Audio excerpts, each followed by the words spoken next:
नमस्कार दोस्तों, मैं राजकुमार मौर्य आर के मौर्य कॉमर्स क्लासेज में आपका स्वागत है, अभिनंदन है।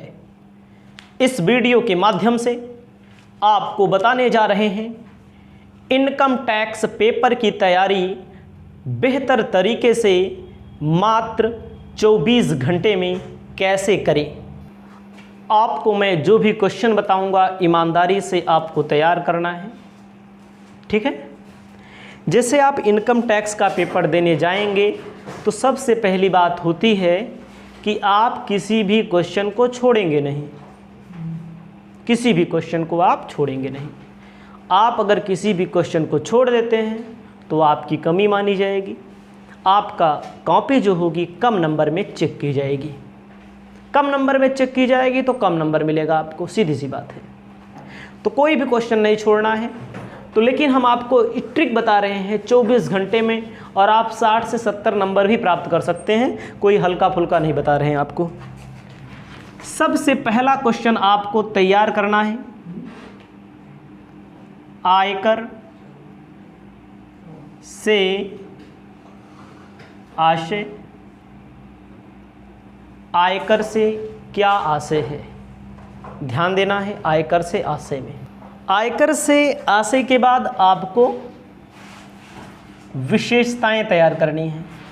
इनकी सबकी वीडियो हमारे पास उत्तर की अलग से मिलती हैं, ये भी ध्यान दीजिएगा। जिनको तैयारी करना होगा ऐप डाउनलोड करें, वहाँ पर 1000 रुपये में पूरा इनकम टैक्स सीरियल वाइज से मिलता है।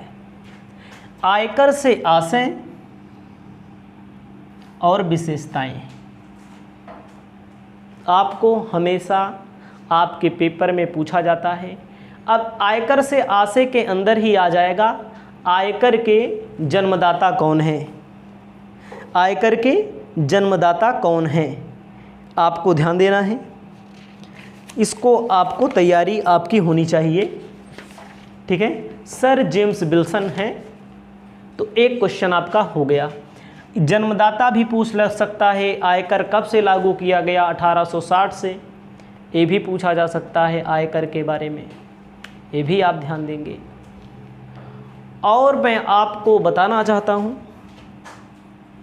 दूसरी बात, दूसरा क्वेश्चन आपको क्या तैयार करना है। दूसरा क्वेश्चन आपको तैयार करना है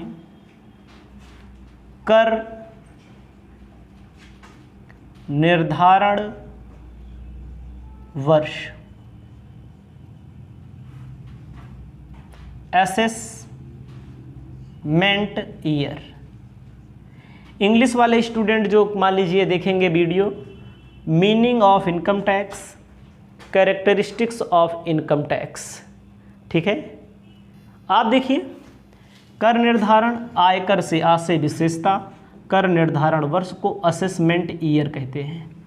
उत्तर के लिए अलग से वीडियो मिलेगा, उत्तर यहाँ नहीं बता रहे हैं। और पेपर में जिसको कर निर्धारण वर्ष गत वर्ष ना मालूम हो, गत वर्ष, ये जान लीजिएगा कि आप बड़ी बुरी कंडीशन में हैं। प्रीवियस ईयर जगह गत वर्ष कर निर्धारण वर्ष ना मालूम हो, वो जान लीजिए पेपर देने के काबिल ही नहीं है। पास हो जाना अलग बात है, लेकिन बेसिक चीज़ें आपको आनी चाहिए। तो अब आपको मैं बता रहा चाहता हूं 5वां नंबर क्वेश्चन क्या लिखना है आपको। कुल आय एवं सकल कुल आय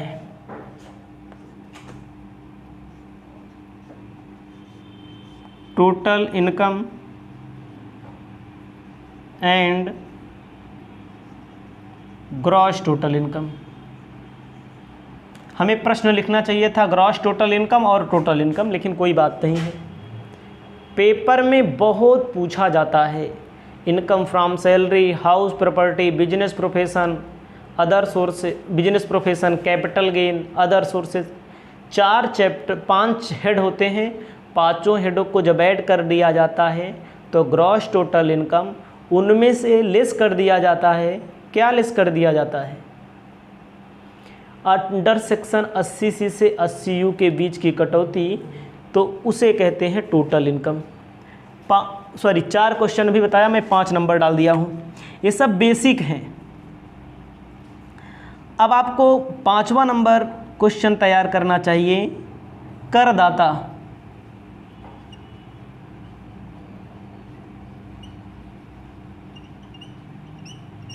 एसएससी, करदाता किसे कहते हैं? करदाता से संबंधित क्वेश्चन पूछा जाता है। करदाता किसे कहते हैं? सबका उत्तर मिलेगा आपको अलग से। ये मैं जो बता रहा हूँ इसको पहले इम्पोर्टेंट क्वेश्चन और एकदम आसान लैंग्वेज में उत्तर उपलब्ध कराते हैं। न्यूमेरिकल थ्योरिकल सब अपने पास कोर्स है, पूरा का पूरा चैप्टर, एक एक क्वेश्चन जो आपको कहीं नहीं मिलेगा, हमारे यहाँ मिलेगा। पहले आप 5 क्वेश्चन लिखिए, इसको मिटाते हैं, फिर आगे चलते हैं। जितना बता रहा हूँ उतना आप तैयार कर लेंगे। अगला आपको लिखना है, 5 क्वेश्चन बताया, 6ठा क्वेश्चन आप लिखेंगे। 6ठे में लिखिए कर वंचना, टैक्स इवेशन, कर वंचना। कर वंचना किसे कहा जाता है? उत्तर तो नहीं बता रहा हूं, लेकिन कर की चोरी, कर अपवंचन के नाम से टैक्स इवेशन बोला जाता है।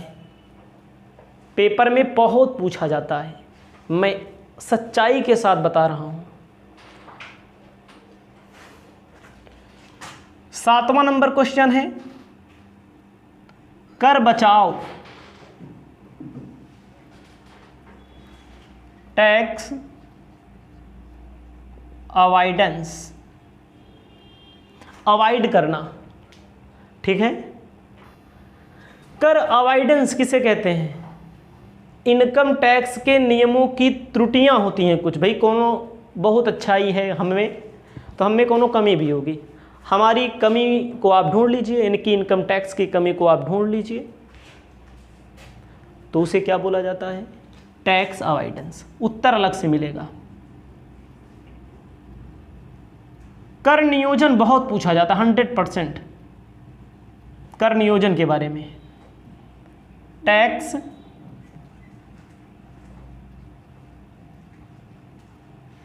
प्लानिंग के बारे में क्वेश्चन बहुत पूछा जाता है।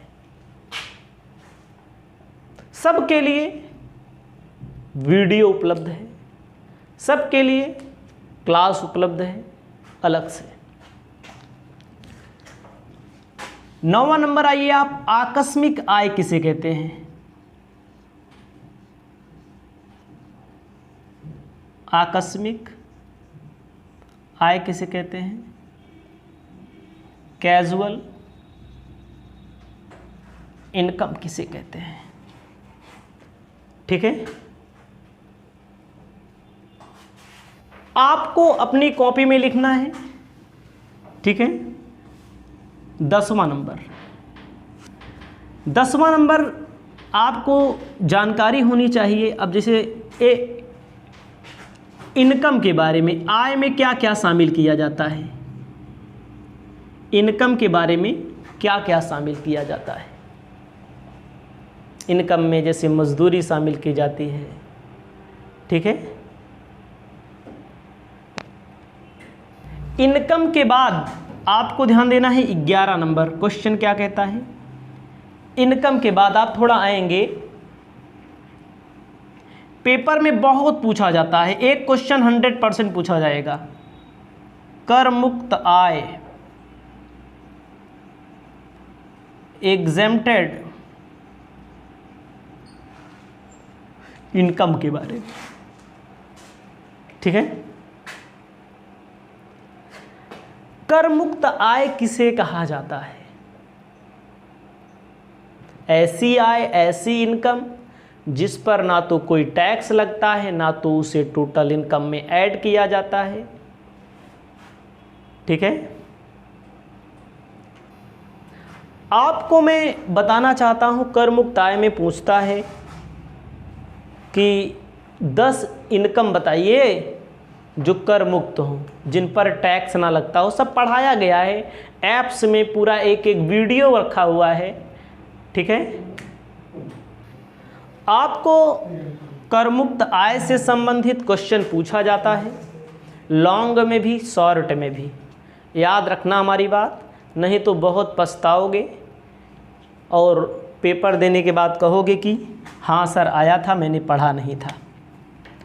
अब आप आइए 12वें क्वेश्चन पर। एक चैप्टर का नाम है निवास स्थान एवं कर दायित्व। इसका पूरा वीडियो एक एक न्यूमेरिकल क्वेश्चन पर उपलब्ध है, एक एक थ्योरिकल क्वेश्चन पर उपलब्ध है। इंग्लिश में एक आप बोलते हैं रेजिडेंस एंड टैक्स लायबिलिटीज, निवास स्थान एवं कर दायित्व। निवास स्थान का मतलब होता है जहां रहा जाता है, जहां आप रह रहे हैं, साधारण निवासी, ordinary resident, non ordinary resident, non resident. एक पूरा नियम याद होना चाहिए। व्यक्ति से संबंधित, हिंदू अनडिवाइडेड फैमिली से संबंधित, व्यक्तियों का संघ, व्यक्तियों का समुदाय, इन सभी से संबंधित, ठीक है। इसको आपको तैयार होना चाहिए। थ्योरी पूछता है, बहुत सारे बच्चे हमसे बोलते हैं हम तो थ्योरी लिख देंगे, और सही मैं बता रहा हूँ थ्योरी अच्छे से वही लिख सकता है जो उसको न्यूमेरिकल अच्छे से आता होगा। पास होना अलग बात है, 30 number, 35 number, 38 number, 37 number, 40 number, 45 number, 46 number पा जाएंगे। लेकिन अगर आपको 60, 55 के ऊपर लाना है तो आपको अच्छे से लिखना पड़ेगा। आप बता दीजिए निवास स्थान एवं कर दायित्व के बारे में सीरीज से पढ़ करके क्या हासिल कर लोगे। आपको एक एक टॉपिक पढ़ना पड़ता है, तो हल्के में मत लेना, बस जो हल्के में लेते हैं वही गिरते हैं। अब आवे ये 13वां नंबर क्वेश्चन, ये पूरा थ्योरी है। कृषि आय एवं प्रकार।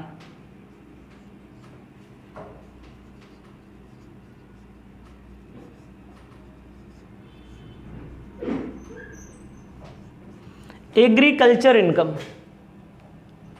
एग्रीकल्चरल मतलब क्या होता है, पूरा चैप्टर थ्योरी का ही है। 20 नंबर का क्वेश्चन हर साल पूछता है, यहां पर 20 नंबर, 15-20 नंबर का क्वेश्चन। कृषि आय के टाइप्स बताइए, types of agricultural income.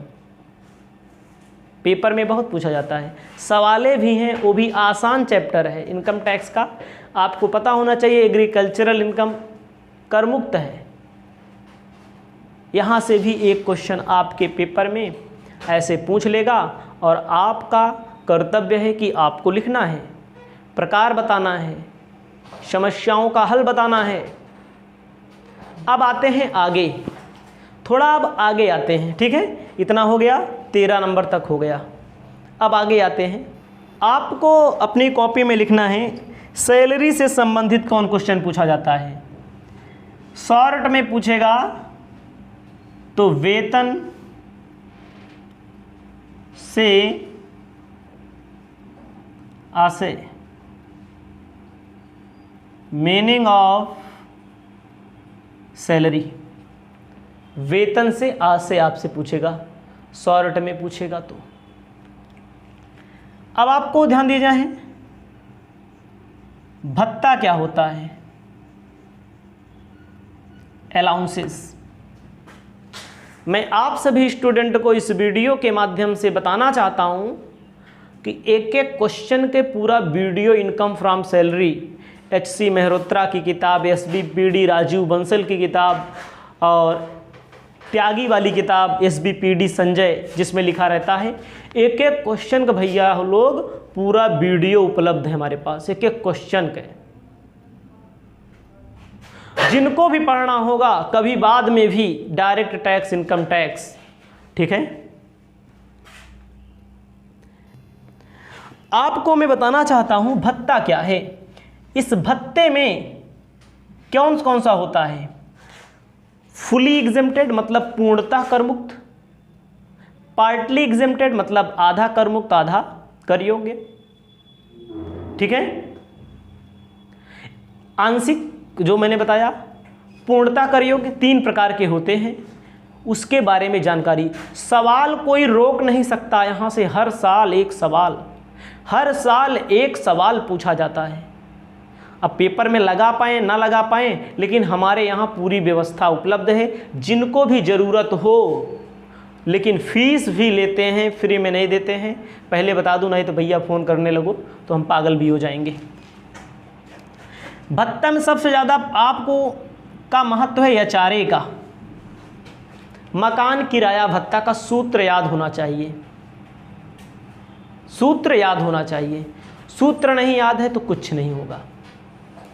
Paper में बहुत पूछता है मकान किराया भत्ता क्या है, सूत्र लिखिए। पेपर में ना पूछे, लेकिन जो सवालिया पूछा रहेगा उस सवालिया के अंदर इसे घुस के बैठा रहेगा ये ना, जैसे बिल में सांप बैठा रहता है उसी के अंदर ये घुस के बैठा रहता है, और आपको नहीं आएगा निकालना तो आप जानेंगे। अनुलाभ आपको लिखना है। क्या अनुलाभ क्या है बताओ भैया? परक्यूसाइट्स। भत्ता और अनुलाभ, भत्ता होता है वेतन के अतिरिक्त जो नकदी दिया जाए, कैश जो पेमेंट किया जाता है वर्कर को, उसे भत्ता बोलते हैं। अनुलाभ के का बोलत भैया? अनुलाभ बोलते हैं जो सुविधा दी जाती है। जैसे आप नौकरी करने कहीं जाएंगे तो आपको कार की सुविधा दे दी जाए, आपको रहने के लिए कमरा दे दिया, कमरे के लिए पैसा दिया जाए तो भत्ता में आएगा। समझ में आ रहा है? चलते हैं आगे। और भत्ते भी कई प्रकार के होते हैं, ठीक है। इनकम, इसके बाद एक चैप्टर होता है अवकाश ग्रहण, मतलब वेतन से अवकाश ग्रहण, रिटायरमेंट ऑफ, वहाँ से भी एक क्वेश्चन पूछता है। पेंशन के बारे में पूछता है, तो पेंशन के बारे में आप पढ़ लेंगे। अब अगला क्वेश्चन आपको लिखना है हाउस प्रॉपर्टी में, इसी में पेंशन आपसे पूछता है बहुत ज़्यादा। मकान संपत्ति से आशय क्या क्या शामिल किया जाता है? इसमें आपको लिखना है gross annual value. Annual value बहुत पूछा जाता है। एनुअल वैल्यू का निर्धारण कैसे होता है? हाउस प्रॉपर्टी का जब चैप्टर शुरू किया जाता है, सवाल से पहले आरसीए लागू होगा, आरसीए लागू नहीं होगा, उससे संबंधित तमाम बिंदुओं पर हमने बात की है, जो चैप्टर पढ़ाया है। बहुत पूछा जाता है। और ये भी बता दूं मैं, वार्षिक मूल्य पूछा जाता है तो बच्चे बहुत कम लिख ही पाते हैं, बहुत कम ही ऐसे बच्चे होते हैं जो लिख लेते हैं। तो वार्षिक मूल्य का आप तैयार कर लेंगे। एनुअल वैल्यू के बारे में पूछा जाता है बहुत ज़्यादा। और आपको मैं अब आगे बताना चाहता हूं व्यापार क्या है, पेशा क्या है। ध्यान दीजिएगा, थ्योरी पूछी जाती है पेशा जैसे होता है, व्यापार एवं पेशे से पेशा क्या होता है। प्रोफेशन, जैसे डॉक्टर, वकील, इंजीनियर पेशे के अंतर्गत आते हैं, चार्टर्ड अकाउंटेंट आते हैं, वही होता है पेशा। अगला है इसमें पूंजी लाभ चैप्टर होता है। ध्यान दीजिएगा, पूंजी लाभ। कैपिटल गेन का मतलब क्या होता है?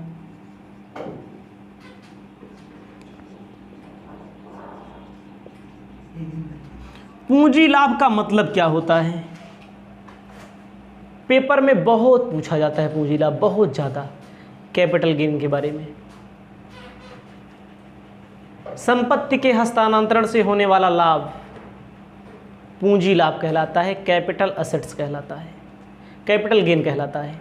2 प्रकार के होते हैं, शॉर्ट टर्म कैपिटल गेन, अच्छे से जहाँ चैप्टर मैंने शुरू किया है इसका जब मैंने पढ़ाया हुआ है, short term capital gain, long term capital gain, अल्पकालीन पूंजी लाभ और दीर्घकालीन पूंजी लाभ में अंतर आपको याद होना चाहिए। जब आपको अंतर याद होगा तभी कुछ कर पाएंगे, अन्यथा कुछ नहीं कर पाएंगे। मैं दावा करता हूं पेपर में पूछा जाता है। मैं यहाँ उत्तर तो नहीं बता रहा हूँ, लेकिन पेपर में पूछा जाता है और जाता रहेगा। आपको मैं बताना चाहता हूँ कि इन थ्योरी को तैयार कर लेंगे। न्यूमेरिकल का जैसे कैपिटल गेन वाला आसान चैप्टर है, हाउस प्रॉपर्टी वाला आसान चैप्टर है, बिजनेस प्रोफेशन वाला आसान चैप्टर है। एक दो न्यूमेरिकल आपको सॉल्व करना पड़ेगा बस, ठीक है। ये सब आप तैयार कर लेंगे। अब एक चैप्टर का नाम है अन्य साधनों से आय, इनकम फ्रॉम अदर सोर्सेस, उसका भी बता देते हैं।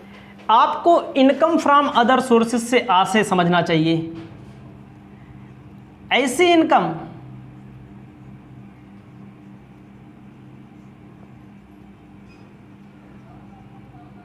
अन्य साधनों से आए, ऐसी आय जो पिछले 4 हेड में नहीं शामिल हुई है। पेपर में पूछता है 10 इनकम बताइए जो अदर सोर्सेज में शामिल होती है। विचार करिएगा, तैयार करिएगा, ना तैयार हो तो हमारे पास सभी दवाई उपलब्ध है। अब आपको समझना होगा, अब आपको समझना होगा कि आपको याद होना चाहिए, जैसे TDS के बारे में, उद्गम स्थान पर कर की कटौती, उद्गम स्थान पर कर की कटौती, चूक में करदाता,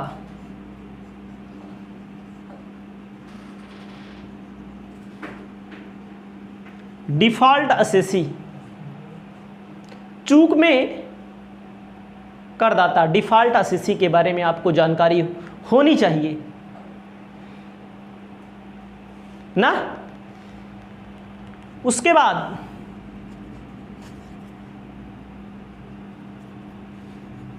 अर्थदंड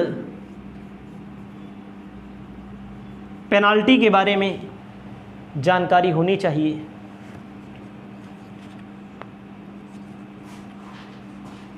इनकम टैक्स अथॉरिटीज, आयकर प्राधिकारी के बारे में भी आपको जानकारियां होनी चाहिए। अगर आपको जानकारी नहीं है आयकर अधिकारी के बारे में तो पेपर में यहाँ से क्वेश्चन पूछा जाता है, ठीक है। तो इसे आप अपनी कॉपी में लिख लेंगे। बाकी बहुत सारे क्वेश्चन हैं जो छूटे भी हैं, जो मैं यहाँ नहीं बताना चाहता हूँ।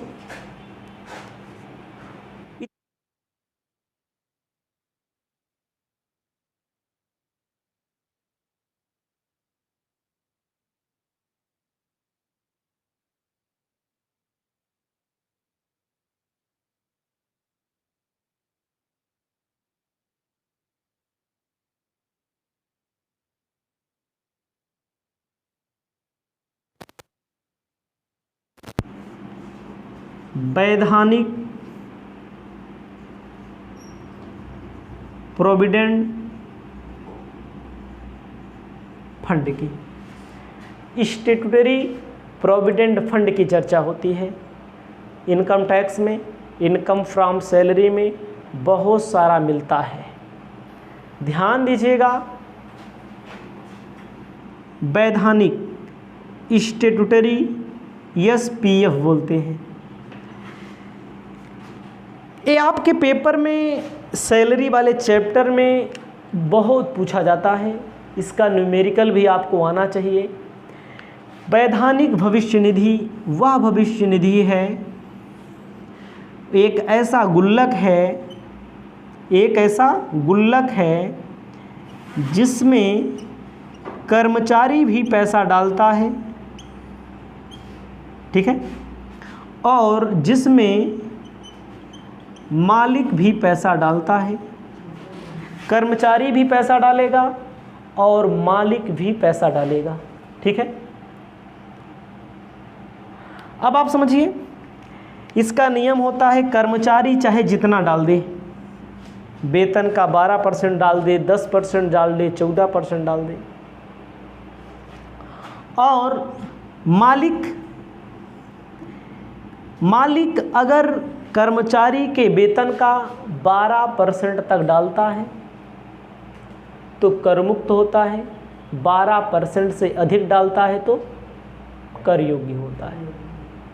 समझिएगा बड़ी शालीनता से प्रोविडेंट फंड के बारे में। ठीक है, समझिएगा मेरे भाई लोग, प्रोविडेंट फंड ऐसा फंड होता है जिसमें कर्मचारी भी डालता है और मालिक भी डालता है। कर्मचारी चाहे जितना डाले, मालिक वेतन के 12% तक डालेगा तो करमुक्त होगा। ठीक है, नियम याद होना चाहिए, कर्मचारी और मालिक जो होता है दोनों डालते हैं। कर्मचारी चाहे जितना डाले और मालिक वेतन के 12% से अधिक ना डाले। डालेंगे, डाल सकता है लेकिन कर योग्य हो जाएगा अगर डालेगा तो। और जो प्रोविडेंट फंड में पैसा जमा होगा उस पर अगर 9.5% तक ब्याज मिलता है तो करमुक्त, 9.5% से ज़्यादा ब्याज मिलता है तो कर योग्य। एक क्वेश्चन मैं आपको बताना चाहता हूं,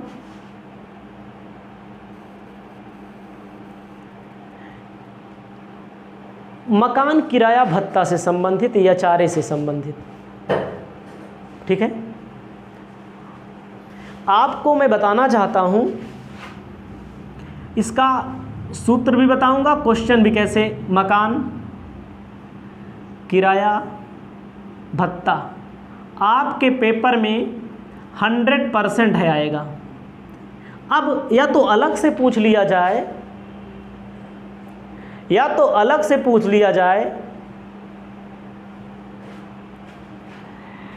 या तो इनकम फ्रॉम सैलरी के अंदर पूछ लिया जाए। हमारी बात समझिएगा माननीय स्टूडेंट महोदय, याद रखिएगा। सबसे पहली बात, भत्ता किसे कहते हैं? भत्ता अलाउंसेज अंग्रेजी में बोलते हैं। मालिक द्वारा, नियोक्ता द्वारा अपने कर्मचारी को वेतन के अतिरिक्त जो अतिरिक्त राशि दी जाती है, मौद्रिक भुगतान किया जाता है। यार आपको क्या लिखना है? नियोक्ता द्वारा अपने कर्मचारी को वेतन के अतिरिक्त जिस मौद्रिक राशि का भुगतान किया जाता है उसे कहते हैं भत्ता। भत्ता भैया लोग 3 प्रकार के होते हैं। कौन कौन से? पूर्णतः कर योग्य भत्ते, पूर्णतः करमुक्त भत्ते, पूर्णतः कर योग्य भत्ते, पूर्णतः करमुक्त भत्ते, अंशतः कर योग्य, अंशतः करमुक्त भत्ते। 3 प्रकार के भत्ते होते हैं। अंशतः वाले में क्या क्या आता है पहले ये जान लीजिए। अंशतः का मतलब जो आधा तिहावा जो भी हो कर योग्य होगा। जैसे मकान किराया भत्ता जो बता रहे हैं अंशतः है, शिक्षा भत्ता अंशतः है, समझ रहे हो? ठीक है। छात्रावास भत्ता, पर्वतीय क्षेत्र का भत्ता, जनजाति का भत्ता। ठीक है, तो आपको ध्यान देना है, याद रखिएगा। पहले समझिए मकान किराया भत्ते का फॉर्मूला क्या होता है। लिखना है HRA रिसीव्ड अथवा rent paid minus 10% of salary अथवा 50% ऑफ सैलरी 40% ऑफ सैलरी। उसके बाद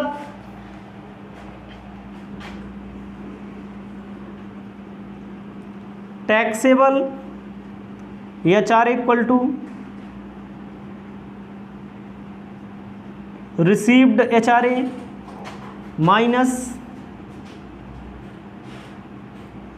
एग्जेम्प्ट HRA,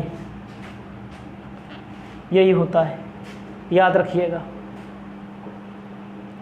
और मैं आपको बता दूं, यहां पर निम्न में से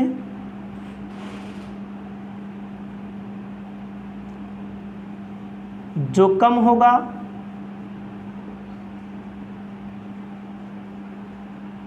कर मुक्त, ये भी ध्यान दीजिएगा।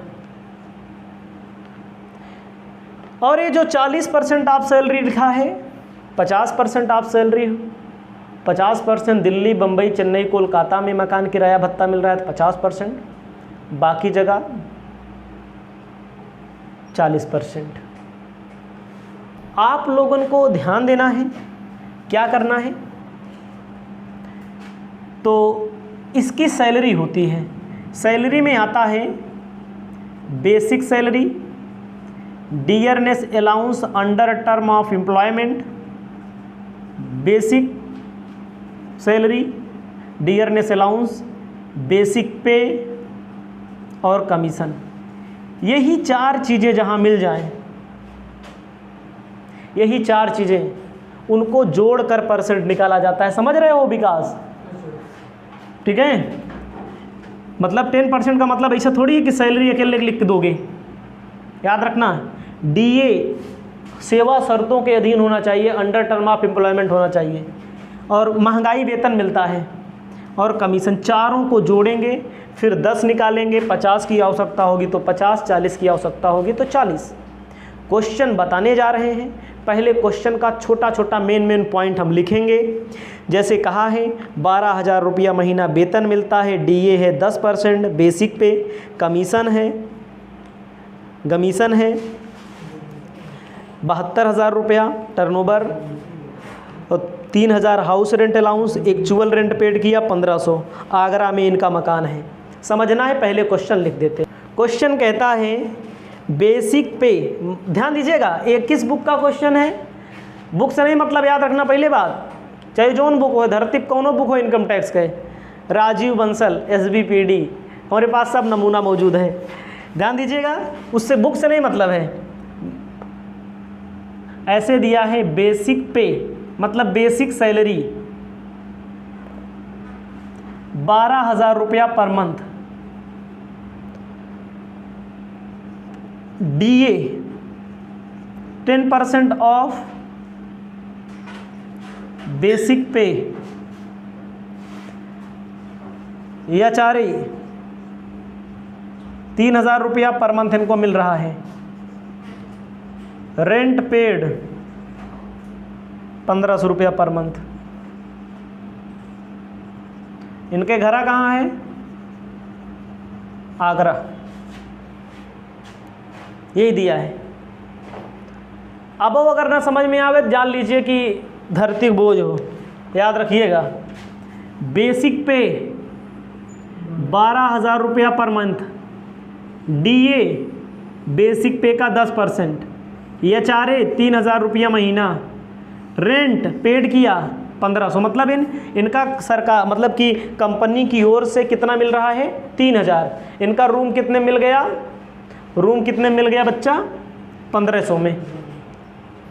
आपको ध्यान देना है, ये क्वेश्चन है, कितना मिल रहा है इनको? 1,200 रुपया, 12,000 रुपया महीना सैलरी है, साल भर का आपको ध्यान देना है 12,000 रुपया महीना वेतन मिल रहा है, 10% वेतन के ना डी। यहाँ पर क्या लिखा जाएगा? HRA रिसीव्ड, यहाँ पर क्या लिखा जाएगा? 3,000 रुपया महीना 12 महीने का, 12 महीने का 36,000। आपका मिला 12 महीने का 36,000। कितनी मोबाइल दे तो श्यामू बतला ले बेचारे से। 88,879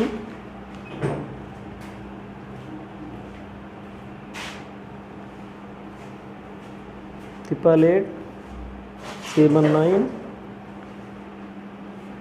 रुक जाइए आप लोग, बच्चा फ़ोन कर रहा है। 88,879।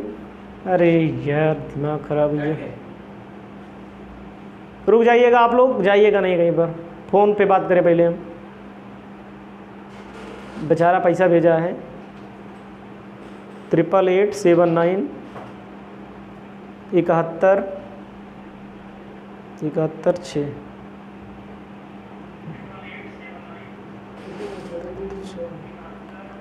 कोई फ़ोन नहीं करेगा, मैंने भले बोल दिया, सभ्यता का पालन करिएगा। कौन नंबर अभी है? जियो चाहे जोन? रुक जाइएगा आप लोग, लगाइए तब तक उत्तर बताइए। उत्तर बताने वाले को 5 रुपया नगद इनाम। हेलो, अरे बच्चे हमने वो लाइव पढ़ा रहे थे यूट्यूब पे ना, इसीलिए फ़ोन नहीं उठा रहे थे, काट दे रहे थे। बताओ। हाँ, ये तो यही है, यही कहें, इंडिया कहें।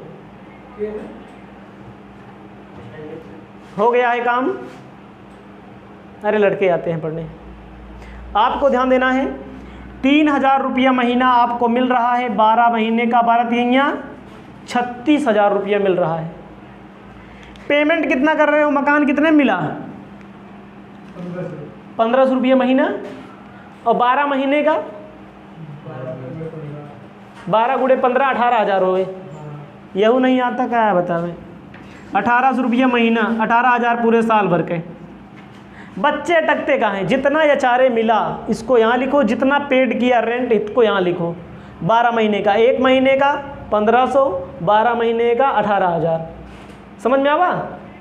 अब चलते हैं 10% ऑफ सैलरी। यहीं पर लड़कियाँ अटक जाते हैं। सैलरी का मतलब होता है, मैंने बताया, बेसिक सैलरी, महंगाई भत्ता सेवा शर्तों के अधीन, महंगाई वेतन और कमीशन। याद रखिएगा हमारी बात को। सैलरी 1 साल की कितना होएगी? 1,44,000। 1 महीने का 12,000, 12 महीने का 1,44,000 हुए। और महंगाई भत्ता कितना होगा? 10%। लेकिन सेवा शर्तों के अधीन है? नहीं है, तो नहीं जोड़ा जाएगा। ये तो हो गया, ये भी हो गया। और एक चीज़ और दिया था यार, कमीशन दिया था, मैंने नहीं लिखा। कमीशन दिया 72,000, कमीशन तो जोड़ा ही जाता है। कमीशन दिया है 72,000, मतलब कि 1,44,000 वेतन, कमीशन कितना है? 72,000। जोड़ लो। 0 0 0 4 2 6 4 2,06,000। 2,06,000 का क्या परसेंट? 20,600। ठीक है, 20,600। और आगरा में है तो 40%, इसी का 40% निकाल लो।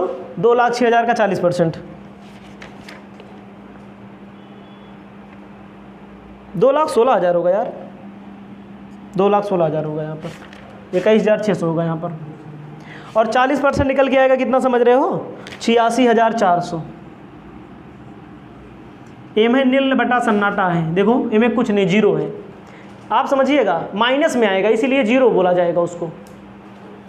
तो आप समझिएगा, ये एचआरए रिसीव हुआ 3,000 रुपया महीना, 12 महीने के हिसाब से 36,000। पेड किया इन्होंने 18,000, 21,600 वेतन का। वेतन में मूल वेतन, महंगाई भत्ता सेवा शर्तों के अधीन नहीं रहेगा, है ये नहीं है, होता तो रहता। और कमीशन जोड़ा जाएगा, बस 10% निकाल लिया जाएगा, माइनस में आएगा नील। तीनों में से कम क्या है बतावा? ए देखा जाएगा, और ए देखा जाएगा, और ए देखा जाएगा। तीनों में से कम क्या है? तीनों में से कम है नील ना। एक है मतलब रिसीव हुआ कितना? 36,000। नील है कितना? 0। तो टैक्सेबल कितना होगा? उत्तर 36,000 उत्तर दिया है। ठीक है, 36,000 टैक्सेबल एचआरए उत्तर दिया है। याद रखिएगा, बहुत सारे क्वेश्चन दिए हैं, एक हमारा बताने का फ़र्ज था, एक मैंने बता दिया। बाकी अगर गहन अध्ययन करना है तो ऐप्स पर क्लास उपलब्ध है, पूरा इनकम टैक्स। चलते हैं अब आगे। आपके पेपर में क्वेश्चन पूछ सकता है, पैसे से आसे। व्यापार से आसे पूछेगा तो व्यापार से आसे मतलब होता है वस्तुओं का क्रय विक्रय करना, व्यापार कहलाता है। पैसे का आशय जहाँ पर मस्तिष्क की आवश्यकता होती है, जहाँ पर स्किल की आवश्यकता होती है, उसे पैसा कहा जाता है। जहाँ पर दिमाग की आवश्यकता होती है, जहाँ फावड़ा चलाने वाला काम नहीं होता, जहाँ केवल अध्ययन का महत्व होता है, उसका पैसा कहते हैं। डॉक्टर, वकील, इंजीनियर, चार्टर्ड अकाउंटेंट को पैसे के अंदर रखा गया है। याद रखिएगा, जो लोग फीस लेते हैं, डॉक्टर, वकील, इंजीनियर, चार्टर्ड अकाउंटेंट, ये सब पैसे के अंतर्गत रखे जाते हैं। इसको आप ध्यान दीजिएगा, इसको आप तैयार कर लीजिएगा। कभी कभी क्वेश्चन में पूछ लेता है, कभी कभी पेपर में पूछेगा आपसे, हानियों की पूर्ति क्या है।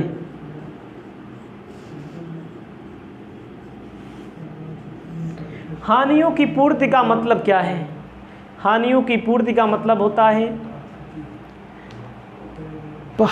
जब आप 5 हेड पढ़ते हैं तो एक व्यापार का दूसरे व्यापार से, एक मकान का दूसरे मकान से, मान लीजिए एक मकान में फ़ायदा है, ठीक है। अभी ध्यान दीजिएगा, हानियों की पूर्ति का मतलब आप हाउस प्रॉपर्टी पढ़ रहे हैं, आपको अच्छी तरह से पूरा चैप्टर मैंने पढ़ाया है, पूरा चैप्टर के क्वेश्चन।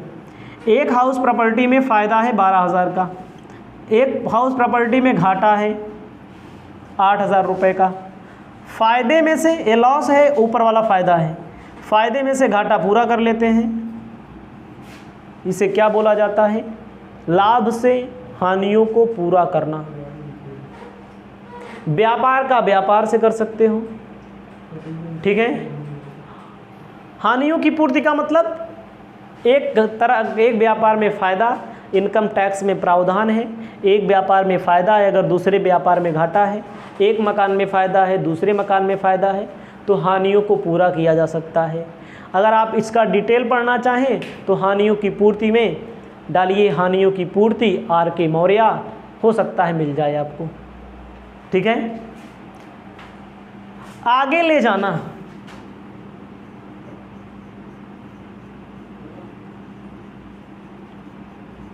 आगे ले जाने का मतलब कैरी फॉरवर्ड होता है। अगर इस साल नहीं पूरा कर पा रहे हो, मान लीजिए घाटा हुआ 12,000 का, फ़ायदा हुआ 8,000 के, 4,000 रुपया आपका लॉस अभी भी बच रहा है पूरा करने के लिए, तो इसको आप आने वाले समय में आगे भी पूरा कर सकते हैं। व्यापार की स्थिति में 8 वर्ष होता है, 8 वर्ष तक आप इसे आगे ले जा सकते हैं। और सट्टे वाले व्यापार में 4 वर्ष होता है, पूरा डिटेल में वीडियो बना हुआ है। मकान संपत्ति में 8 वर्ष होता है, समझ रहे हो। तो आपको याद रखना है, इसको अपनी कॉपी में लिख लेना है। थोड़ा से हानियों की पूर्ति एवं आगे ले जाना, मैंने इसको भी आपको समझा दिया। इसको अपनी कॉपी में लिख लीजिए। आपको क्वेश्चन तैयार करना है, कर मुक्त आय से आशय,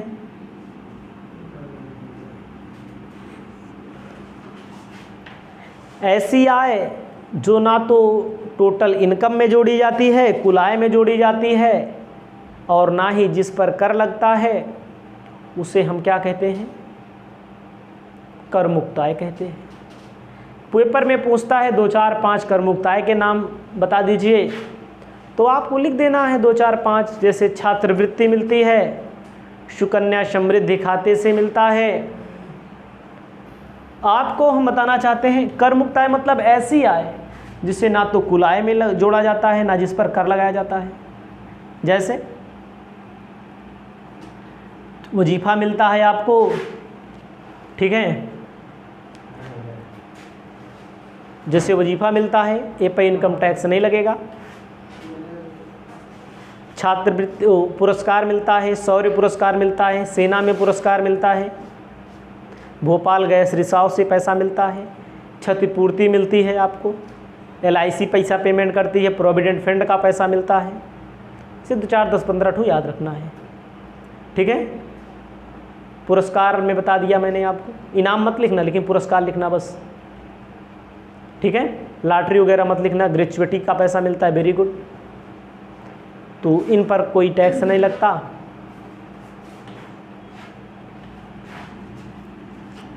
और मैंने आपको स्पष्ट ये सारे क्वेश्चन बताए हैं पिछली वीडियो के माध्यम से, कर वंचना के बारे में ना, कर अपवंचन के बारे में।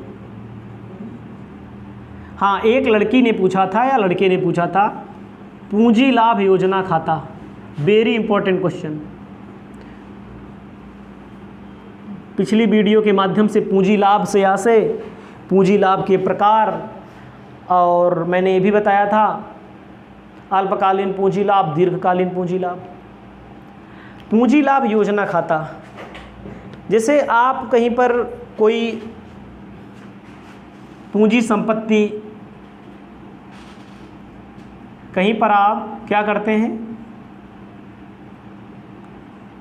पूंजी संपत्ति, कहीं पर आप क्या करते हैं, पूंजी संपत्ति बेचते हैं।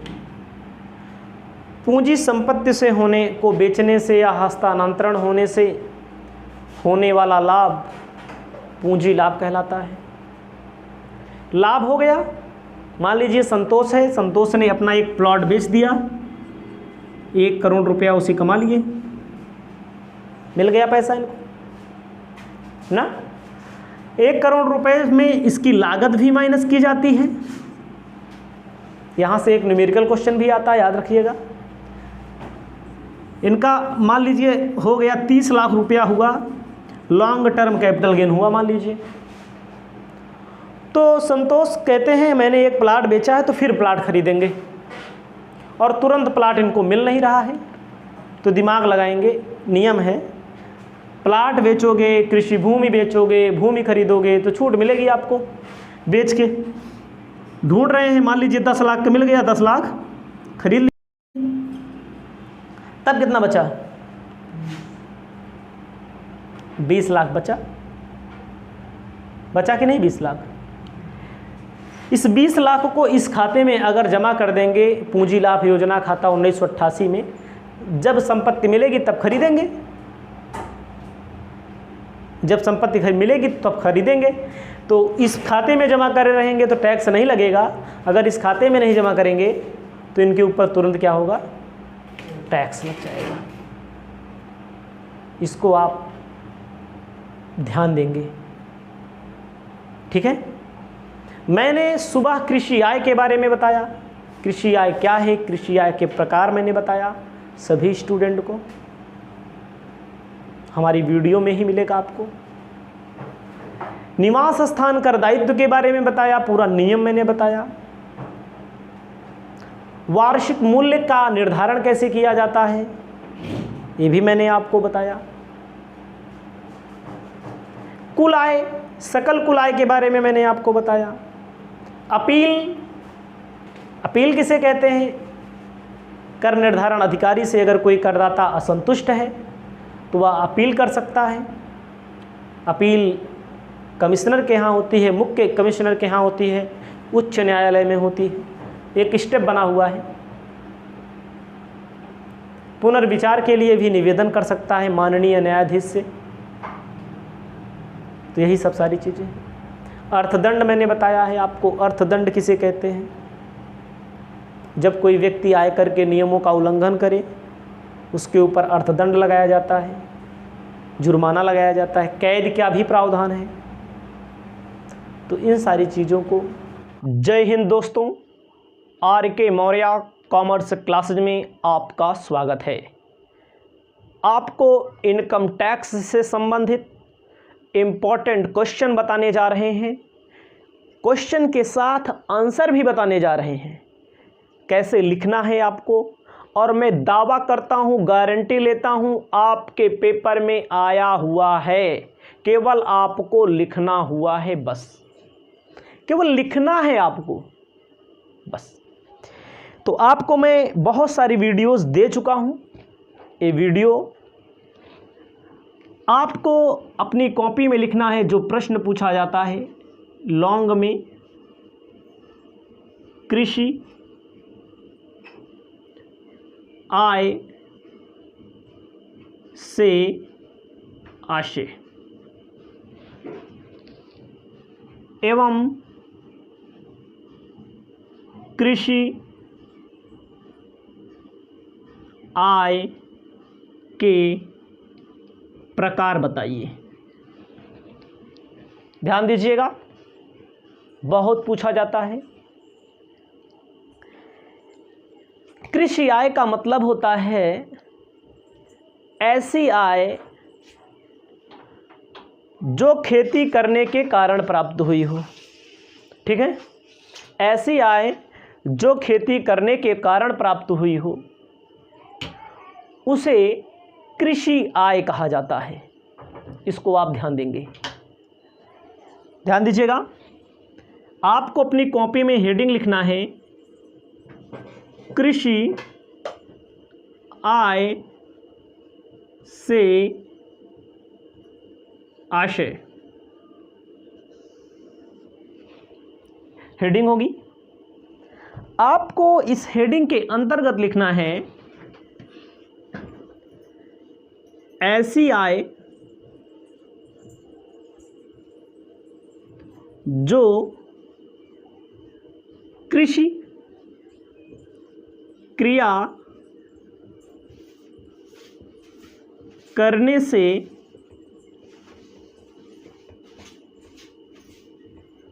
प्राप्त होती है उसे कृषि आय कहते हैं। ऐसी आय जो कृषि क्रिया करने से प्राप्त होती है उसे कृषि आय कहा जाता है। इतना ही स्टूडेंट ज़्यादातर लिख पाते हैं, लेकिन आपको मैं बताऊं, मैं पूरा बता रहा हूं एकदम सिस्टम से कैसे आपको लिखना है। ठीक है, कृषि आय में प्राथमिक एवं द्वितीयक क्रिया होना आवश्यक है। याद रखिएगा हमारी बातों को, हमारी भावनाओं को। प्राथमिक क्रिया, अब आपकी हेडिंग बन सकती है इसमें। जब लॉन्ग पूछेगा तब आपकी हेडिंग बन सकती है इसमें। कैसे दिमाग लगाया जाता है, प्राथमिक क्रिया किसे कहते हैं, प्राथमिक क्रिया, द्वितीयक क्रिया किसे कहते हैं, प्राइमरी एक्टिविटी, सेकेंडरी एक्टिविटी। ठीक है, आपको ध्यान देना है मेरे भाई लोग। प्राथमिक क्रिया किसे बोलते हैं, अब मैं लिखूंगा नहीं, समझा दे रहा हूं। बीज बोने से लेकर बीज अंकुरण तक की क्रिया को प्राथमिक क्रिया कहा जाता है। अमित जी वेलकम। प्राथमिक क्रिया का मतलब होता है बीज बोने से लेकर बीज के अंकुरण तक की क्रिया को प्राथमिक क्रिया कहा जाता है।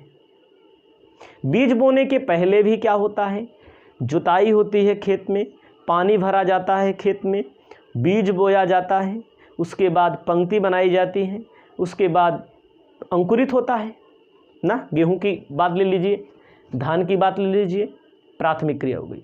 द्वितीय क्रिया में सिंचाई होगी, जहाँ पर निराई का काम होता है, निराई होगी, गुड़ाई होगी, रखवाई होती है, अब तो ना होती है कि नहीं, उसे हम लोग प्राथमिक क्रिया कहते हैं। रखवाई, निराई, गुड़ाई द्वितीय क्रिया कहते हैं। इतना आप बना लेंगे। और मैं आपको बताना चाहता हूँ, याद रखिएगा हमारी बात, जिसे लॉन्ग में पूछे तो दिमाग लगाना पड़ता है, बुद्धि का प्रयोग करना पड़ता है, वैसे ही हल्के फुल्के अंदाज में नहीं क्वेश्चन सॉल्व होता। इस बात को भी हमारे फोकस करिए, ध्यान दीजिएगा। चलते हैं आपको बताने। अब आपने सुना होगा, आपने पढ़ा होगा, आपने कहीं ना कहीं कुछ ना कुछ अध्ययन किया होगा, तो आपको सुनाई दिया होगा, पता लगा होगा, कृषि आय तो करमुक्त है गुरुजी। मेरे भाई लोग, कृषि आय तो करमुक्त है, क्यों इसको इनकम टैक्स में पढ़ते हैं? कृषि आय करमुक्त है, क्यों इसको इनकम टैक्स में पढ़ते हैं? तो आपको जानकारी होनी चाहिए, आपको लिखना पड़ेगा। क्या लिखना पड़ेगा? आपको लिखना पड़ेगा कृषि आय करमुक्त है, लेकिन एक विशेष नियम के तहत कृषि आय को व्यक्ति की कर योग्य आय में जोड़ा जाता है। ध्यान दीजिएगा, ध्यान दीजिएगा एक बार फिर से। आयकर करमुक्त है, लेकिन एक विशेष नियम के तहत व्यक्ति की कर योग्य आय में कृषि आय को जोड़ा जाता है। फिर नॉर्मल रेट से कृषि आय पर होने वाला टैक्स माइनस कर दिया जाता है। अभी आपको आगे भी मैं बताऊंगा, एक सवाल बताऊंगा जो हर साल पेपर में पूछी भी जाती है। ये सब लिख लेंगे। करमुक्त है, लेकिन विशेष नियम क्या कहता है? विशेष नियम कहता है व्यक्ति की आय, ठीक है, ध्यान दीजिए, आपको ध्यान देना है। मैंने अभी पीछे भी बताया था कि जिस व्यक्ति की करमुक्त आय कितना होती है? 60 साल से कम है तो 2.5 लाख रुपया, 60 साल से अधिक है, 80 साल से कम है तो 3 लाख रुपया, 80 साल से अधिक है तो आपको पता होना चाहिए 5 लाख रुपया तक करमुक्त है। और आपको मैं बता दूं, समझ लो, यही सब होता है। बच्चे, आप बड़ा तभी क्वेश्चन लिख पाएंगे जब आपको ये सब नियम याद रहेगा। जब नियम नहीं याद तो कितनों थ्योरी पढ़ लो, कितनों लापरवाही कर लो, कुछ नहीं होने वाला है। याद रखिएगा, मैं कैसे लिख रहा हूँ, कैसे मैंने लिखा होगा पेपर में अपने, ये भी ध्यान दीजिएगा आप। 2.5 लाख रुपया जेके हैं, 60 साल से कम वाले हैं। 3 लाख जेके हैं, 60 साल से अधिक, 80 साल से कम, 5 लाख। इनकी इनकम 60 साल वाले की से कम वाले की करमुक्त सीमा 2.5 लाख से अधिक होगी और कृषि आय 5,000 से अधिक होगी, 5,000 से अधिक होगी, सबकी 5,000 से अधिक होगी। ए भी ज़्यादा होगी, ये भी ज़्यादा होगी, ये भी ज़्यादा होगी, और 5,000 से अधिक होगी, 5,000 से अधिक होगी, 5,000 से अधिक होगी, तभी कृषि आय को कुल आय में जोड़ा जाएगा। याद रखिएगा, शानदार तरीके से मैंने बताया आपको, कोई नहीं बताएगा। अब आप इतना दिन पढ़े हैं, पेपर है कल, तो आज मैं बता रहा हूँ और गारंटी लेता हूँ पेपर में आया है, ओवर कॉन्फिडेंस से गारंटी ले रहा हूँ। याद रखिएगा, मैंने बता दिया आपको। इतना अगर आप लिखना चाहोगे तो 2 पेज, अगर लॉन्ग पूछेगा 500 शब्दों में तो 2 पेज भर सकते हो।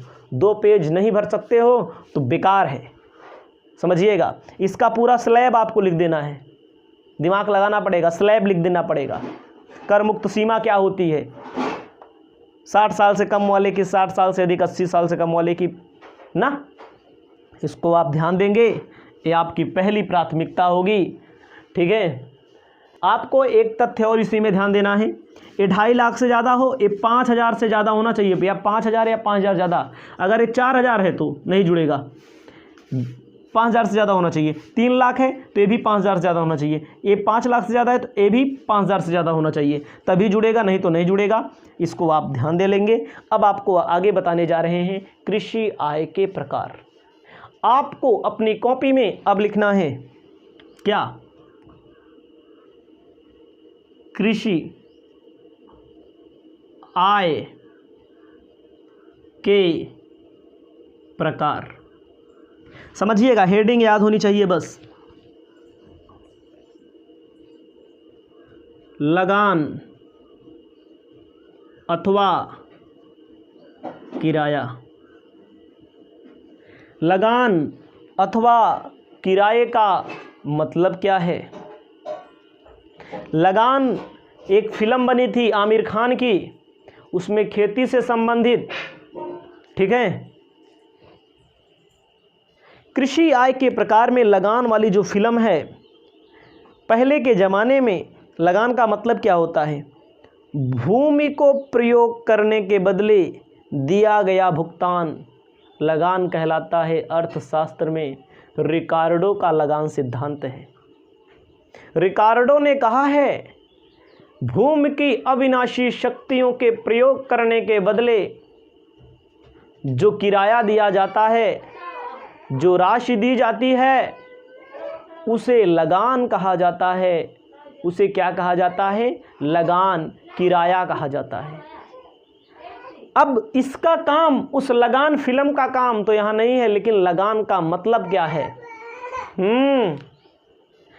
आप सोचते होंगे लगान किसे कहते हैं? किराया कृषि आय के प्रकार में आपके गांव में, आपके आरी बगल इधर उधर कोई ना कोई खेत दिया होगा अपना किराए पर, कोई ना कोई लिया होगा किराए पर। आप सर्च कर लीजिएगा, 2000, 4000, 5000, 10,000 जैसी जिसकी सेटिंग होती है। मान लीजिए हमारा खेत है, आपका खेत है, आपने किराए पर दे दिया है किसी को अधिया दे दिया है, किसी को आपने किराए पर दे दिया है, तो किराया जो प्राप्त होता है भूमि को प्रयोग करने के बदले, उसे लगान कहते हैं। कृषि आय का पहला प्रकार है, इसको आप याद रखिएगा। सुनते होंगे आप, देखते होंगे आप, ठीक है। किराए पर जो जमीन ली जाती है या दी जाती है, मकान, भूमि के मालिक को जो पैसा मिलता है, उसे कृषि आय कहा जाएगा। लेकिन जो किराए पर दिया गया है, चाहे लगान मिल रहा है चाहे किराया मिल रहा है, ए पे भैया खेती वाला काम होना चाहिए। निराई, गुड़ाई, जुताई, बुआई, सिंचाई, कटाई, मड़ाई, दवाई होना चाहिए, तभी बोला जाएगा कृषि आय। हमारी ज़मीन है, मैंने किसी को किराए पर दे दिया है, उस पर वो बाजार लगवा रहा है तो हमको पैसा दे रहा है, तो कृषि आय नहीं कहा जाएगा। हमारी ज़मीन है, उस पर कोई बकरी पालन खोल दिया, मुर्गी पालन खोल दिया, दुग्ध उत्पादन खोल दिया, गाय पालन खोल दिया, हमें पैसा दे रहा है, कृषि आय नहीं है। हमारी ज़मीन है, मैंने किसी को किराए पर दिया हुआ है, वह व्यक्ति उस पर काम करता है, खेती से संबंधित उपज पैदा करता है, उपज को बाजार में ले जा कर के बेचता है, हमें जो किराया मिलेगा उसे कृषि आय कहेंगे। सबसे सटीक आंसर मैंने बताया 2-3 बार, सब अपने देहाती भाषा में समझिएगा तो आप ज़्यादा सटीक समझ पाएंगे। बहुत लोगों को ये भी नहीं पता होता गेहूँ कैसे बोया जाता है, सरसों कैसे बोई जाती है, और पता होता है तो बहुत लोग शर्माते हैं बताने में भी। तो कृषि आय के प्रकार में याद हो जाएगा आपको लगान अथवा किराया। दूसरा आपको ध्यान देना है, कृषि उपज को बाजार में बेचने से आय होती है, कृषि कार्यों से आय। लिखिएगा आपको, कृषि कार्यों से आय। कृषि कार्यों का मतलब कहा जाता है कि कृषि कार्य होना चाहिए ज़मीन पर, भूमि पर जोता जाएगा, बोया जाएगा। गेहूं बोया गया, अभी कटाई हुई है, अभी बहुत जगह मड़ाई हो रही है, कटाई हो रही है, ठीक है। कटाई और मड़ाई का प्रोग्राम चल रहा है, तो खेती हुई उस पर। जब उस पर खेती हुई तो उसे क्या बोला जाएगा? कृषि कार्यों से। गेहूं बेच दो, सरसों बेच दो, धान चावल बेच दो, उससे जो इनकम होगी उसे कृषि आय कहा जाएगा। याद रखिएगा। आपको आगे ध्यान देना है, कृषि कार्यों से हो गया। आपको लिखना है तीसरा, पैदावार को बेचने योग्य बनाने से आय, बेचने योग्य बनाने से आय। आपको क्या ध्यान देना है यहाँ पर, हमारी बातों को समझिएगा, हमारे पॉइंट को समझिएगा, ठीक है। आपको ध्यान देना है, कृषि कार्य वाला मैंने बताया आपको, पैदावार को बेचने योग्य बनाने से आए। कुछ पैदावार ऐसी होती हैं जो पैदा तो हो जाती हैं, लेकिन जब तक उन्हें बेचने योग्य ना बनाया जाए तब तक वो बिकती नहीं है। जैसे आप सनई देखे होंगे, सनई को जब तक पीटा नहीं जाता, सनई बोई जाती है जिससे खटिया बनती है, रस्सी बनती है, धागा बनता है। अगर सनई को खड़ी कोई बेचे तो कोई खरीदार नहीं मिलेगा, आप भी पता कर लीजिएगा। जब तक उसको पीटा नहीं जाएगा उसका रेशा नहीं निकाला जाएगा। सही है कि नहीं? और भी मैं बता रहा हूं, सनई के अलावा उसको विक्रय योग्य बनाया जाए। तंबाकू जो लोग खाते हैं, खैनी, तंबाकू का इतना बड़ा बड़ा पत्ता होता है, पपीते के आकार का पत्ता होता है उसका। तंबाकू लगाई जाती है, तंबाकू का पेड़ लगाया जाता है, तंबाकू के पत्तों को काटा जाता है, हरे पत्तों को कोई नहीं खरीदता, काट करके सुखवाया जाता है। सुखवाने के बाद, पत्तों को सुखवाने के बाद क्या किया जाता है, छोटे छोटे टुकड़ों में बांट करके तब उसको बेचा जाता है। इसे कहते हैं पैदावार को विक्रय योग्य बनाओ। पहले गन्ना आप देखते होंगे, गन्ने से गुड़ बनता है, ज़्यादा गन्ना नहीं बिक पाता, गुड़ बना के बेचना पड़ता है, ठीक है, गुड़ बना के बेचना पड़ता है, जिसे हम कहते हैं पैदावार को विक्रय योग्य बनाने, बेचने से आए, ठीक है। आपको लिखना है चौथा नंबर, उपज को बेचने से आए। पांचवा नंबर, खेत के मकान से आए, खेत के मकान से आए। उपज को बेच दो, गेहूं हुआ है, धान हुआ है, अनाज हुआ है, उपज को बेचने से आए। खेत का मकान भी होता है, जहाँ बड़े बड़े खेत होते हैं, खेती की संख्या जहाँ ज़्यादा होती है, वहाँ पर उसी के बगल में मकान बना दिया जाता है अनाज रखने के लिए, उसको भी किराए पर उठाया जाता है, वहाँ से भी पैसा आता है। ध्यान दीजिएगा, रुको लगा रहे हैं। ये आपका टॉपिक हो गया है, इतना बहुत है। ज़्यादा गहराई से अध्ययन करने के लिए एप्लीकेशन पर जाना पड़ेगा आपको।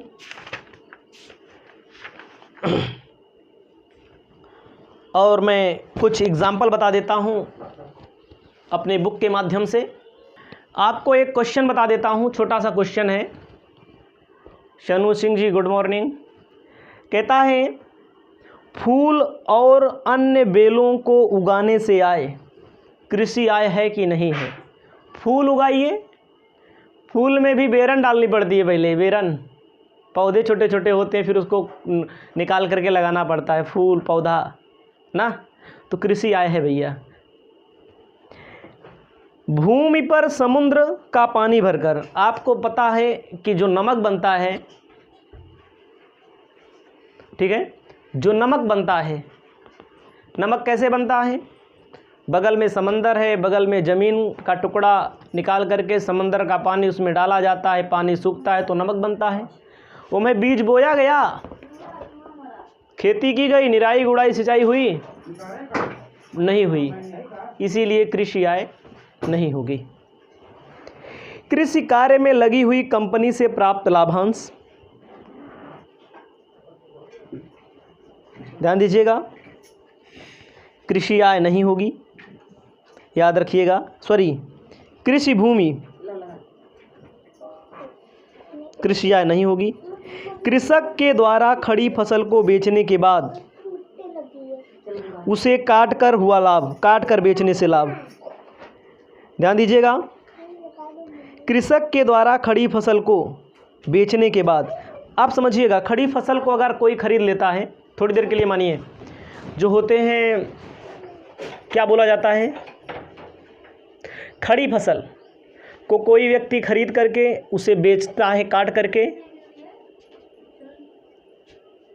ठीक है, तो उसे बोला जाएगा गैर कृषि आय। मान लीजिए हमने थोड़ी देर के लिए मानिए हमने कुछ बोया, मैं गन्ना बोया मैंने, और कोई व्यक्ति आता है और गन्ने को खरीद लेता है, खड़ी फसल हमारी, और उसको बेचने से जो उसको आय होगी गैर कृषि आय होगी, हमको जो पैसा देगा कृषि आय होगी। याद रखिएगा, ठीक है। तो इसमें कहा गया है बाढ़ के कारण आपने कोई फसल बोई है, बाढ़ के कारण बीमा कराया है फसल का, बीमा कंपनी से क्षतिपूर्ति मिले, कृषि आय होगी। उसके बाद चीनी मिल द्वारा गन्ने के शक्कर को परिवर्तित करने से इसे गैर कृषि आय में डाला जाएगा। डेयरी फार्म से आय गैर कृषि आय होगी। श्रीलंका में कृषि, ये भारत के बाहर है। ज़्यादा डिटेल में पढ़ने के लिए यहाँ पर कोई स्थान नहीं मिल पाएगा, तब भी मैंने मेन बता दिया। और मैं एक क्वेश्चन बताना चाहता हूँ, क्वेश्चन का एक एग्जाम्पल फट से बता देता हूँ।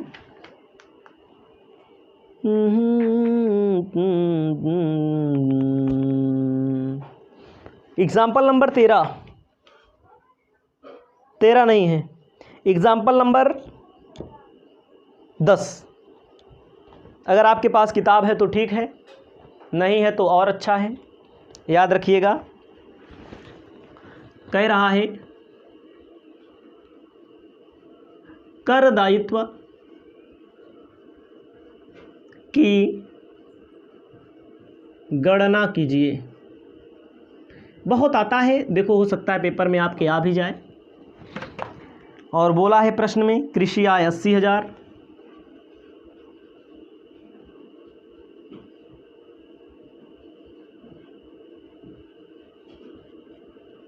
गैर कृषि आय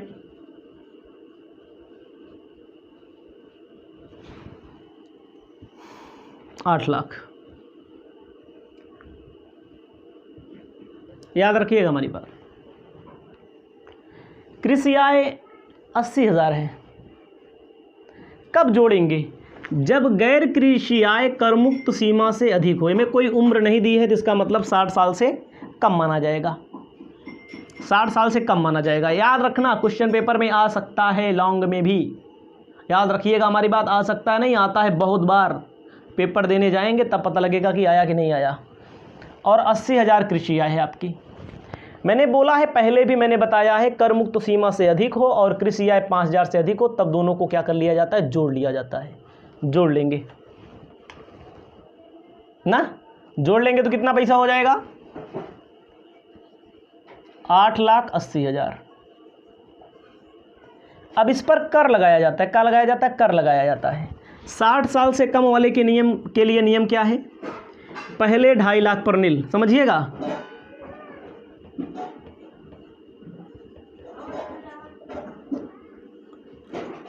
ढाई लाख से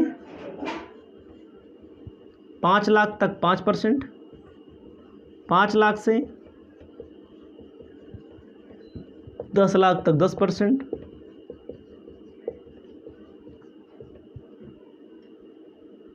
10 नहीं 20%, यहाँ पर 30%। यही नियम है, याद रखिएगा हमारी बात को। एकदम शालीनता से बता रहे हैं तो आपको लिखना पड़ेगा।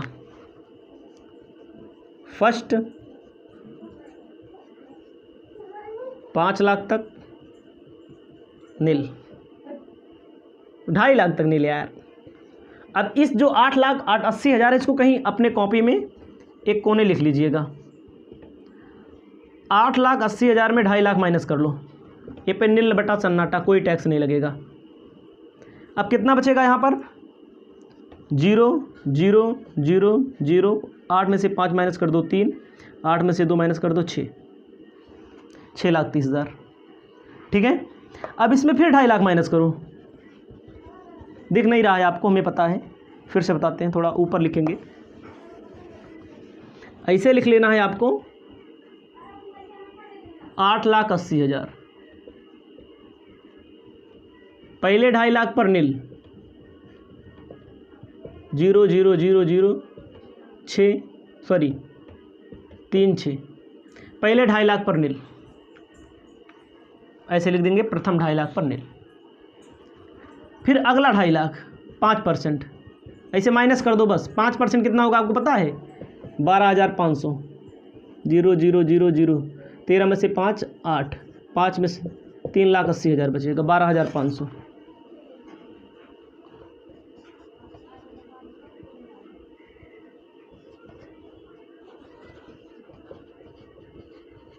जो 5 लाख से 2.5 लाख से 5 होता है, इस 5 में ये वाला 2.5 शामिल है, तो इसका मतलब ये 2.5 यही वाला है, तो इस पर होगा 12,500। अब अगला क्या होता है? 5 लाख से 10 लाख तक। अब अगली बार 5 लाख माइनस किया जाता है, लेकिन 5 लाख माइनस नहीं होगा। एक बार पहला 2.5 लाख माइनस किया गया, ओपन नील होगा। दूसरा 2.5 लाख माइनस किया जाएगा, 12,500 होगा। अगला 5 लाख माइनस किया जाएगा, 5 लाख माइनस नहीं हो पाएगा, तो इस पर कितना परसेंट निकाल लिया जाएगा? 3,80,000 पे 20% निकाल लिया जाएगा। 3,80,000 पे 20%, 76,000 जोड़ लीजिए, आ जाएगा आपका 88,500। लेकिन आपको ध्यान देना एक चीज़, हमारी बात, लेस एग्रीकल्चर इनकम इसमें जोड़ा गया है। एग्रीकल्चर का जो टैक्स होता है नॉर्मल रेट से माइनस कर दिया जाता है। 80,000 है नॉर्मल रेट, सबसे ऊपर वाला जो रेट होता है वही नॉर्मल रेट होता है। 5/100, 8 पंचे 40, 40 मतलब कि एक बार जोड़ा जाएगा, फिर एक बार नॉर्मल रेट से माइनस किया जाएगा, नियम जो होता है। अब चलते हैं आगे, कितना आ जाएगा? 84,500। 4% निकाल दिया जाएगा एजुकेशन से, 4%। हेल्थ एंड एजुकेशन 3380 जोड़ लेंगे 87,880। देखो तुरंत सब कुछ नहीं समझ में आ जाएगा, बड़ी मेहनत करनी पड़ती है, ये भी ध्यान दीजिएगा। ये सब पढ़ा दिया गया है बहुत पहले, ठीक है, इतना मैंने बता दिया। जिसको समझ में आया हो ठीक है, जिसको नहीं आया हो वो भी ठीक है, इसको भी हमारी बात को ध्यान रखिएगा। अब हम आपको बताने चलेंगे कौन सा, अब आपको हम बताएंगे रेजिडेंट एंड टैक्स लायबिलिटी से संबंधित कौन सा क्वेश्चन आता है। निवास स्थान एवं कर दायित्व, रेजिडेंट्स एंड टैक्स लायबिलिटी।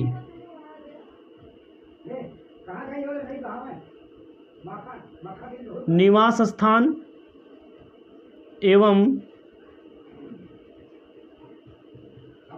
कर दायित्व। पेपर में क्वेश्चन यहाँ से न्यूमेरिकल भी पूछता है, जो निवासी स्थिति को तय करता है, ठीक है। आपको ध्यान देना है, निवास स्थान का मतलब क्या होता है। यहाँ पर स्पष्ट कहा गया है, कोई भी व्यक्ति अपनी आय भारत में विदेश में दोनों स्थानों पर कमा सकता है। उसकी कमाई गई आय उसके निवास स्थान पर निर्भर करती है, उसकी निवासी स्थिति पर निर्भर करती है।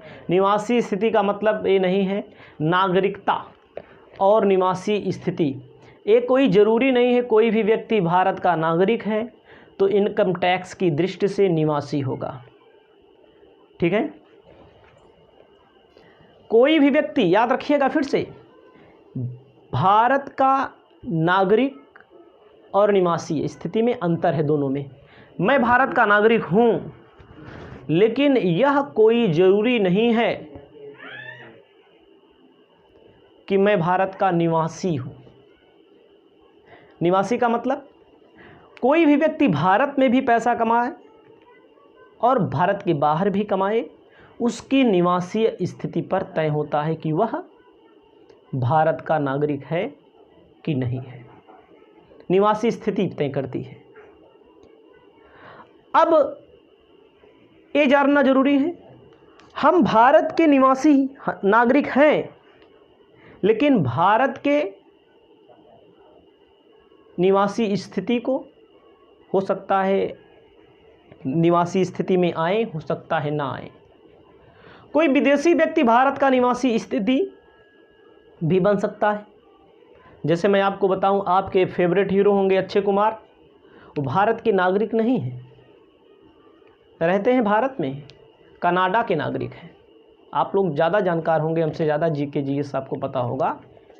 वो भारत के, लेकिन वो भारत के निवासी स्थिति के दायरे में आते हैं, क्योंकि निवासी स्थिति की जो कंडीशन है उसको पूरा करते हैं, उसको फॉलो करते हैं। तो यही सारी चीज़ें हैं। अब आपको मैं बता दूं, इतना सब आप अपने मन से बनाकर लिख देंगे। कोई व्यक्ति कब भारत का निवासी होगा? इंडिविजुअल, याद रखिएगा।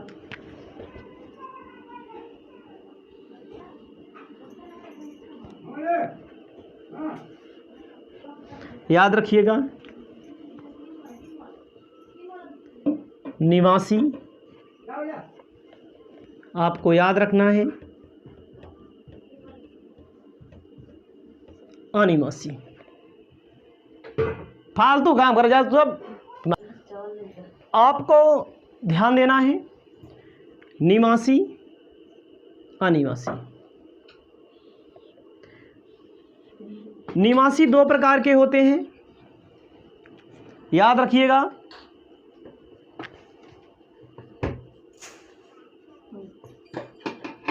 साधारण निवासी,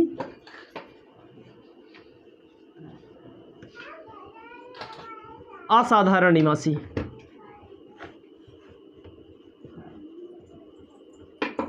याद रखिएगा, साधारण निवासी, असाधारण निवासी। साधारण निवासी किसे कहा जाता है? याद रखिएगा, व्यक्ति की दशा में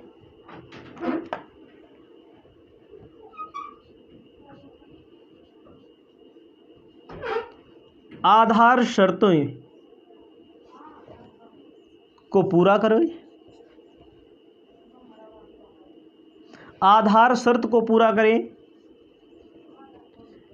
एवं अतिरिक्त शर्तों को भी पूरा करे तो उसे कहा जाता है साधारण निवासी। ठीक है, आधार शर्तों को पूरा करें एवं अतिरिक्त शर्तों को पूरा करें तो उसे साधारण निवासी कहा जाएगा। याद रखिएगा हमारी बात को। और आधार शर्तों में कोई एक शर्त पूरा की जाती है, दो शर्तें होती हैं। मैं लिखूंगा नहीं, बोल दे रहा हूं, टाइम नहीं है। गत वर्ष में 182 दिन भारत में रहा हो, गत वर्ष के पूर्व 4 वर्षों में कुल मिलाकर 365 दिन, गत वर्ष में कम से कम 60 दिन भारत में रहा हो। गत वर्ष में 182 दिन भारत में रहा हो, आधार शर्त है, पूरी करे। अथवा पहली आधार शर्त पूरी नहीं कर पा रहा है तो दूसरी आधार शर्त यह पूरी करे कि गत वर्ष के पूर्व 4 वर्षों में 365 दिन और गत वर्ष में 60 दिन भारत में रहे, इसको पूरी करे। अतिरिक्त शर्त क्या है? अतिरिक्त शर्त है गत वर्ष से पूर्व 10 वर्षों में 2 वर्ष भारत में रहा हो, गत वर्ष से पूर्व 7 वर्षों में 730 दिन भारत में रहा हो। यानी कि आधार में कोई एक पूरा करे, अतिरिक्त दोनों की पूरा करे तो उसे बोला जाएगा साधारण निवासी। याद रखिएगा, याद रखिएगा, याद। साधारण निवासी उसे कहा जाएगा। ठीक है। और असाधारण निवासी में क्या होता है? आधार की पूरी करे, आधार शर्त पूरी करे लेकिन अतिरिक्त शर्त पूरी ना करे तो उसे बोला जाएगा असाधारण निवासी। याद रखिएगा। और आपको क्या ध्यान देना है, अनिवासी के लिए आधार ना पूरा करे तो अनिवासी बोला जाएगा उसे। समझ में आया? साधारण निवासी के लिए आधार भी पूरा करे, अतिरिक्त भी पूरा करे। असाधारण के लिए आधार पूरा करे लेकिन अतिरिक्त ना पूरा करे। ठीक है? असाधारण निवासी के लिए कहा है आधार में एक शर्त पूरी करे परंतु अतिरिक्त दोनों शर्तों की पूरी ना करे। आधार भी पूरा करे, अतिरिक्त भी पूरा करे तो साधारण निवासी, आधार पूरा करे, अतिरिक्त पूरा ना करे तो असाधारण निवासी, अतिरिक्त और आधार ही न पूरा करे तो अनिवासी। फिर समझ लो, आधारों पूरा करे, अतिरिक्त तो पूरा करे तो साधारण निवासी, आधार पूरा करे, अतिरिक्त दोनों को ना पूरा करे तो असाधारण निवासी, आधार ही ना पूरा करे तो अनिवासी। रट लीजिएगा। ठीक है? और आपको बताऊं, आधार शर्त क्या है, 182 दिन गत वर्ष में अतिरिक्त, और दूसरी आधार शर्त गत वर्ष के पूर्व 4 वर्षों में 365 दिन और गत वर्ष में 60 दिन। ठीक है? और अनिवासी में क्या है, अतिरिक्त शर्त में क्या है, 10 वर्षों में 2 वर्ष, 7 वर्षों में 730 दिन। भैया ऐसे ज़्यादा कुछ नहीं बता सकते। अब चलते हैं आगे चलते हैं। ठीक है? आपको ध्यान देना है आगे, आपको आगे ध्यान देना है। हिंदू अनडिवाइडेड फैमिली, हिंदू अविभाजित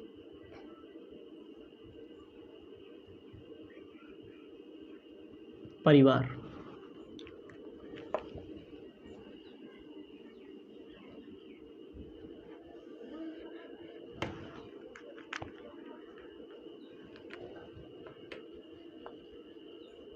निवासी,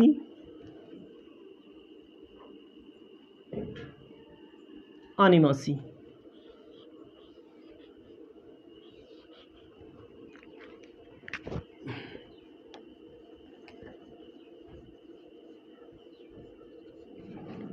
साधारण निवासी,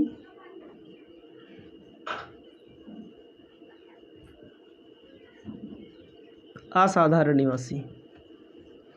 हिंदू अविभाजित परिवार, याद रखिएगा, फर्म व्यक्तियों का संघ। यही नियम फर्म में भी लगेगा, यही नियम व्यक्तियों का संघ में,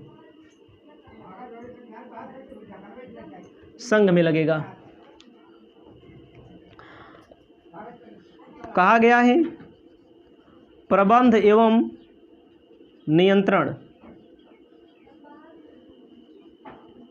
पूर्ण व आंशिक अगर भारत में है तो याद रखिएगा साधारण निवासी और अतिरिक्तों शर्त पूरा करे। अतिरिक्त शर्त जो पीछे मैंने बताया, 10 वर्षों में 2 वर्ष भारत में रहा हो, 7 वर्षों में 730 दिन भारत में रहा हो गत वर्ष के पूर्व। प्रबंध व नियंत्रण पूर्ण रूप से अथवा आंशिक रूप से भारत में हो, अतिरिक्त भी पूरा करे और ये प्रबंध व नियंत्रण भी हो तो क्या बोला जाएगा, साधारण निवासी। प्रबंध व नियंत्रण तो होगा यहाँ पर लेकिन अतिरिक्त पूरी नहीं करेगा तो असाधारण निवासी होगा। अनिवासी क्या होगा, प्रबंध व नियंत्रण भारत के बाहर हो, उसे बोला जाएगा अनिवासी। समझ लीजिए, काम का काम है। ठीक है? साधारण निवासी के लिए प्रबंध व नियंत्रण पूर्ण व आंशिक रूप से भारत में हो, चाहे पूरा हो चाहे आधा हो, और अतिरिक्त शर्त की पूर्ति करे तो साधारण निवासी। असाधारण निवासी के का बोलेंगे, असाधारण निवासी प्रबंध व नियंत्रण भारत में हो लेकिन अतिरिक्त शर्त को पूरा ना करे। ठीक है? अनिवासी किसे बोलेंगे, अनिवासी में प्रबंध व नियंत्रण भारत के बाहर हो, भारत के अंदर ना हो तो अनिवासी बोला जाएगा। इसे आप अपनी कॉपी में लिख लीजिए। फर्म के लिए बता दिया। कंपनी के लिए बता देते हैं, ज़्यादा नहीं है, उसके बाद नियम बता देते हैं। कंपनी के लिए हो क्या होगा इसको भी हम बता देते हैं, इसको लिख लीजिएगा आप लोग। ये किसके किसके लिए है? हिंदू अविभाजित व्यक्तियों का संघ और फर्म के लिए ये नियम लगेगा।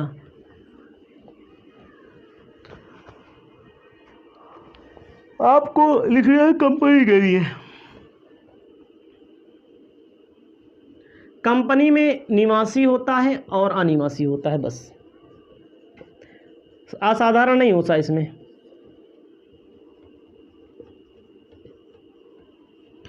निवासी होता है, अनिवासी होता है, असाधारण निवासी नहीं होता है। तो निवासी के लिए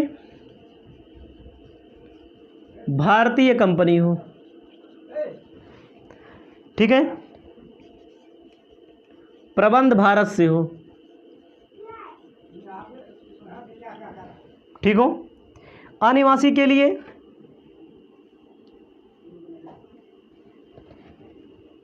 विदेशी कंपनी हो, वो अनिवासी कंपनी होगी। प्रबंध भारत से ना हो तो अनिवासी होगी, ठीक है। आपको अपनी कॉपी में लिखना है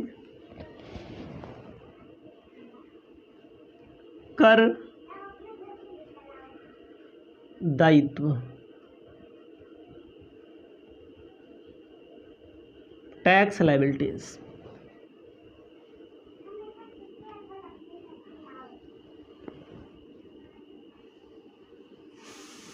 ठीक है।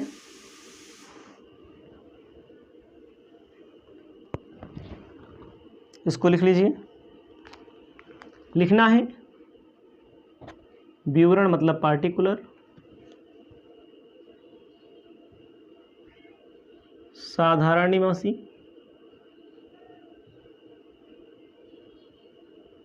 असाधारण निवासी, अनिवासी, ठीक है। आपको ध्यान देना है पहला, भारत में प्राप्त तथा प्राप्त समझी जाए। भारत में उपार्जित तथा उपार्जित समझी जाए।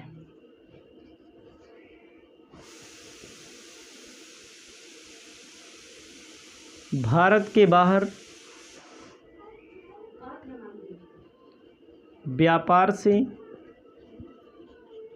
आय नियंत्रण भारत से।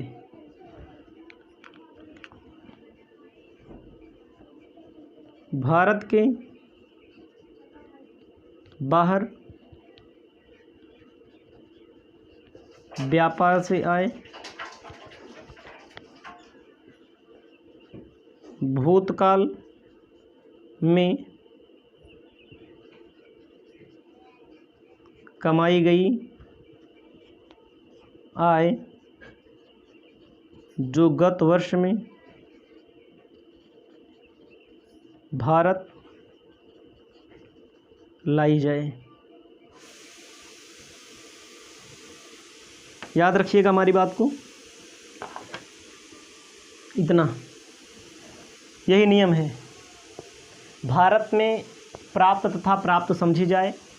दुनिया के किसी की कोने में कोई भी व्यक्ति पैसा कमाए, यदि वह भारत में प्राप्त करता है तो तीनों दशाओं में टैक्स लगेगा। भारत के किसी कोने में कमाता है, भारत के बाहर भी ले जाता है तो तीनों दशाओं में टैक्स लगेगा। भारत के बाहर व्यापार है, नियंत्रण भारत से हो तो 2 दशाओं में टैक्स लगेगा, तीसरे में नहीं लगेगा। भारत के बाहर व्यापार से आए 1 दशा में टैक्स लगेगा, 2 में नहीं लगेगा। भूतकाल में पैसा कमाए हो विदेश में, गत वर्ष में भारत ला रहे हो, ठीक है। ध्यान दीजिएगा, भूतकाल में अगर आपने पैसा कमाया है, गत वर्ष में भारत ला रहे हो तो तीनों दशाओं में कोई टैक्स नहीं लगेगा, ठीक है। यहाँ से यहाँ जोड़ लिया जाएगा। यही हो जाता है टोटल योग। इसको आप अपनी कॉपी में लिख लेंगे, ठीक है। अपनी कॉपी में लिख लीजिए, भारत में प्राप्त तथा प्राप्त समझी जाए तीनों दशाओं में टैक्स लगेगा। भारत में उपार्जित तथा उपार्जित समझी जाए 2 दशाओं में टैक्स लगेगा, तीनों में लगेगा। भारत के बाहर कोई कमाए पैसा बिजनेस से, नियंत्रण भारत से हो तो 2 में लगेगा। नियंत्रण भारत से नहीं होगा यहाँ पर तो 1 में लगेगा, जहाँ सही निशान है। भूतकाल में पैसा कमाया गया हो, गत वर्ष में लाया गया हो, गत वर्ष में, तो केवल 1 दशा में टैक्स लगेगी, 1 दशा में टैक्स नहीं लगेगा।